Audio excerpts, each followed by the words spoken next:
when it comes to converting to Roth, it's very easy to think linearly, meaning you've probably seen projections of Roth conversions and future required minimum distributions where you look a decade, maybe 15, 20 years down the road to see what would my required minimum distribution actually be, and for you to see a number that continually rises. Now that may or may not be the case. I made this video to show you that your strategy, although dynamic, needs to be personalized, and you need to make sure that you understand the risk that you're undertaking when you go into a period of wanting to do Roth conversions. Now this is going to be geared towards those who want to retire early, and in this example that I use in this video, I'm going to use someone who retires at the age of 55. For most people, if you retire at 55, you're going to have a window of at least 10 years, if you delay Social Security until 65, to make these decisions about converting pre-tax money to Roth. But what I want to show you is the importance of having other income sources during this time and the effect that that may have on the sequence of return risk, which will in turn limit your ability to actually convert as much to Roth as you started with. So again, I'm Forrest Dutton. I am the owner of Brightworks Financial Planning. I am a certified financial planner. I love doing educational videos, especially those relevant to those who want to retire early with confidence. So if that's you, please watch on. As always, none of these videos are intended to be personal financial, tax, or investment advice. They're just meant to be educational for you, and without further ado, on to the rest. Okay, let's start off talking about the concept of required minimum distributions. Now, many of you watching and many early retirees have a big concern over required minimum distributions. Now, there's a couple things that I want to give you that are good news in this video. One is, if you were born in 1960 or after, those required minimum distributions don't occur until the age you turn 75. So you've got a long time, especially for someone who's retiring at 55. The second piece of good news is, contrary to what you may have already seen, required minimum distribution values are not always linear. And I'm going to demonstrate that to you in a few ways. What I mean by that is not linear is that it's often assumed that if I have 20 years to get to my required minimum distributions, that at that time those distributions are going to be so astronomically high compared to what my income need and expense need actually is in retirement, that it's going to have an effect that would be essentially forced income, meaning I only want to take out a certain amount for my daily needs, but because of the value of my portfolio at that time, I'm going to be forced to take out more income. Now, I'm going to show you that that may or may not necessarily be true.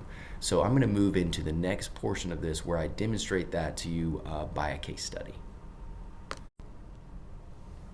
So what we're going to discuss here to model this concept of what might your required minimum distributions look like, I want you to come away with one simple fact, and that is they're not going to be a linear expression of what your portfolio value is today. Now, there are caveats to this, meaning if you don't spend any money whatsoever between the time you reach 75 and you have this invested in some way, in that case, it's almost guaranteed that that RMD value or required minimum distribution value would be higher. But in most cases, there's going to be an income need between the time you retire and the time you actually hit the age of 75, which we're using in this case. So I have a 55-year-old. In this case, they retire at 55. They have a portfolio value that's pre-tax of $4 million. In year one, they need to spend exactly $87,000 from the portfolio. You can see that in column D. And what I've done in this particular case, this person has some deferred compensation, so they only need about $30,000 for 5 consecutive years because they have other sources of income that are coming in. And what I've done here is I've modeled a rate of return, and in this this isn't specific investment advice or guarantees about returns or future returns, but this demonstrates a portfolio that would be somewhere on the realm of balanced, or maybe a 60% equity to 40% bond or cash-like portfolio. And again, these returns are going to be around a mean and a standard deviation. So I've modeled that here. The sequence is going to be random. There are some years that are negative, some years that are positive, and that's the big takeaway here, is we don't know what the sequence of returns will be. And so when I say sequence of return risk, for someone who's an early retiree, that's simply the risk that even though we look over a decade, 15 years, 20 years, and we get a actual mean return, annualized mean return, we don't know, we don't know the sequence in which those returns occur. And that will actually affect what your portfolio value ends up becoming at the end of that sequence, and also what your required minimum distribution value will be. So I have on the right here in column H, I have what I'm calling the inflated base income need. So when you retire, you're going to have a need. So in year one, that need was $87,000. All I've simply done is inflated that at 3% from age 55 all the way to age 75. So $87,000 at age 55 is this equivalent of $157,000 at age 75. Now, why does that matter? It matters because if you are looking at this and you're spending money, after this client had the 5 years of deferred comp, they go right back to their inflated amount of spending, and they continue that until age 75.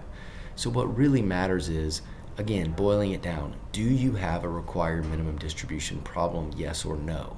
So in this case, there's going to be sequence of returns that might determine that. So in some years, I'm just going to pick a year here that, let's just use 2032 for example. We only took out $30,000 and we had a negative 13% return. Now that could have been much worse if that happened when we were taking out over $100,000. It's just going to make the portfolio value a little more vulnerable. Now, that being said, let's just use this sequence of returns as an example. We started at $4 million, and then all the way to age 75, this required minimum distribution, we're taking this year-end amount, which in this case would be here, roughly a little over 3 million, and we're going to divide it by our factor for the required minimum distribution table for age 75, and the required minimum distribution in that year would be 124,322. Now look, what's interesting, what is the inflated income need? It's actually 157,000. So in this case, again, if this is the only need this person has, well, guess what? At this point, there's going to be other income sources such as Social Security. And the point I want you to come away from is, in this sequence of returns, we do not have that large of a mismatch. Now, I realize this is meant to model different trials so that as I hit enter here, you will see different sequence of returns and you will see this number change. In some cases, it's going to change to where there's a lot less left over because of the sequence of returns. And again, if we can kind of pause here for a second, we have a negative year followed by some very positive years, another negative year, but down here we have 3 years of double-digit negatives in a row, followed by a negative 25 and a negative 14 year. So there are reasons why this number, we don't know what this number will end up being.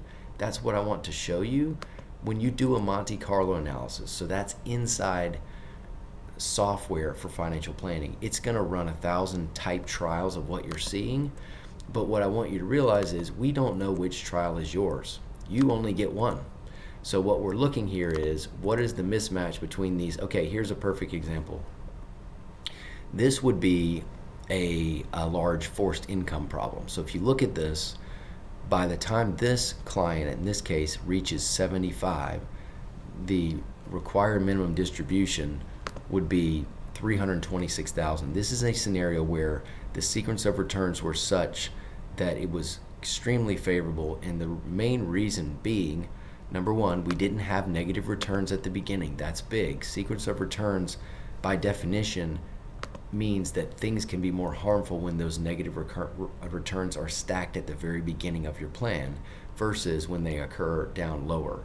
So here we also have a 5 or 6 year return where we're having strong positive returns, and the sequence again was not as harmful. So if you look at this, this is what you're looking at when we think about future RMDs. In this case, yes, we would have a forced income problem. That doesn't necessarily mean this person has to aggressively convert. There are other factors involved in terms of when you would make that case. But I wanted to just show you This is what's happening behind the scenes when you're looking at a financial planning software. But now what I want to do is I want to talk about what your risk looks like for conversions if you are concentrated. So let me define what I mean when I say concentrated. I mainly mean this first scenario I just modeled assumes that there are other income sources, whether it is deferred compensation, whether they have a brokerage account, whether they have rental income, whatever it may be. They are not just drawing on their portfolio.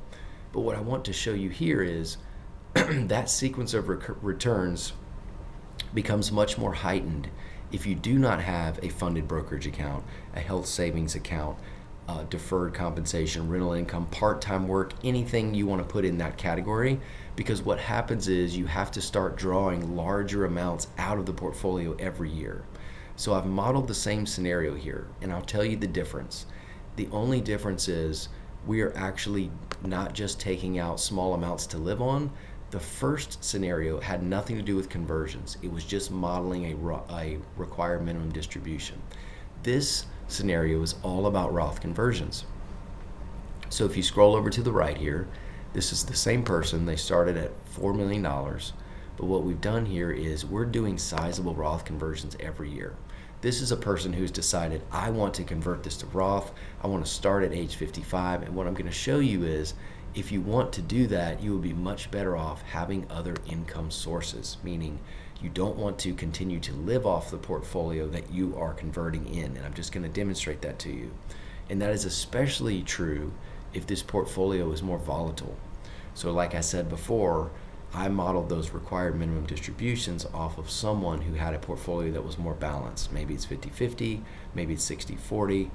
This could become much worse if you're converting a pre-tax balance that is concentrated. Maybe it's in one or two stocks. In that case, the sequence of return risk becomes even more heightened. So what I want to show you here is, again, I've modeled more of a normal return sequence here. Now there could be some outliers, but the point is this $321,000 in year one is a combination of a large Roth conversion and someone who has no other assets, right? So they actually they're not living on any of this converted money, but then they have to take out a sizable percentage of that $4 million just to live on, because they have no brokerage money, they're not working part-time, they don't have deferred compensation. And in this case, what I want to show you is, if your goal is to reposition that full $4 million, it's very unlikely that you'll be able to do so if you don't control the spending that comes out of this account. That's really the main point I want to make. So just to kind of give you an example of what that's looking like, what this is saying is, if you continued these large amounts of spending, which does include Roth conversions, in this case, we're talking about a 1, 2, 3, 4, 5, 6 year sequence. So this only lasts 6 years. So we went from $4 million into liquidation in 6 years. Now the positive is, not to be totally negative here, we did move 1.4 million to Roth, but we didn't move 4 million to Roth. So I want to just make a very clear case here that there could be some positive sequences here where this lasts more than 6 years, similar to before. I can model what this would look like year after year. In that case, we got more years. So that one's going into age 61, so much more than 5 or 6 years. You can see here on the top, this number in G is modeling what the mean 10-year return actually is. So again, that mean doesn't matter. What matters is what happens here. How many negative returns do we have over that period? Because when you stack a negative return on top of a large Roth conversion, on top of a large distribution for living expenses, what you have is a drawdown on the portfolio. So again, today's video is meant to be very simple. I want you to be able to figure out, do you have a mismatch between what you think your required minimum distributions would be in the future and the actual income need? If so, you may or may not have the problem that you think you have, especially if you retire at 55. You have so many years to live off of that portfolio that it may not be as problematic in the future as you're projecting. Secondly, if you want to do aggressive Roth conversions, and the point of this video is not to tell you when you should or should not do that. I have other videos to talk through that, but I wanted you to see that the amount that you take out each year because of lack of diversification in other funds can have a real impact on what you can actually move to Roth. So I hope that was helpful. Please comment. Love to hear what you think about this, to see if this is something you've thought about, because often when we see Roth conversions modeled or educated on, it's just assumed that it is an inflated RMD amount that goes up every year. And in that case, you have to convert aggressively. I want you to see inside the details, meaning when you do that conversion, there are other factors at play. So please, again, comment, subscribe, like this video, share it with somebody. I love doing these educational videos. It's not meant to be personal financial advice, but I do think that the more you know, the more you can retire with confidence. And I will see you on the next video.